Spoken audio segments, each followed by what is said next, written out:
ఈరోజు పాలక్ పన్నీర్ ఎలా చేయాలో చూసేద్దామా? సో, ధాబా స్టైల్‌లో చేశాను ఈ పాలక్ పన్నీర్. అస్సలు గ్రీన్ కలర్‌లోనే లేకుండా చేశాను. ఎలా చేశానో ప్రాసెస్ అయితే చూసేద్దామా? ఫస్ట్ అయితే పాలకూరని మంచిగా ఉడకపెట్టుకోవాలి. అప్పుడే పసరు వాసన అంతా కూడా పోతుంది. సో, అది ఉడికాకైతే పక్కకి తీసుకొని ప్యాన్‌లో ఆయిల్ వేసుకొని ధనియాలు, అల్లము, వెల్లుల్లి అలాగే ఆనియన్స్ మంచిగా ఫ్రై అయ్యాక టమాటా కూడా వేసుకొని బాగా ఫ్రై చేసుకోవాలి.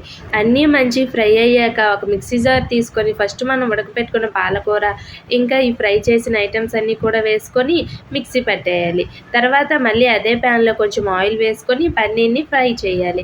సో, పన్నీర్ కూడా ఫ్రై అయిపోయాక అదే ప్యాన్లో ఆయిల్ వేసుకొని జీలకర్ర, బిర్యానీ ఆకు వేసుకొని మిక్సీ పట్టాం కదా ఆ ముద్దనైతే అందులో వేసుకోవాలి.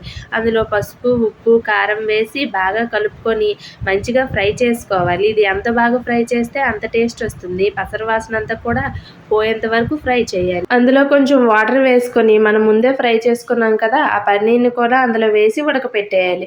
ఇంకేముంది కొంచెం కొత్తిమీర, మసాలా వేసిస్తే మన డాబా స్టైల్ పాలక్ పన్నీర్ కర్రీ అయితే రెడీ అయిపోతుంది. చాలా బాగుంది టేస్ట్ అయితే. మీరు కూడా ఒకసారి ట్రై చేసేయండి.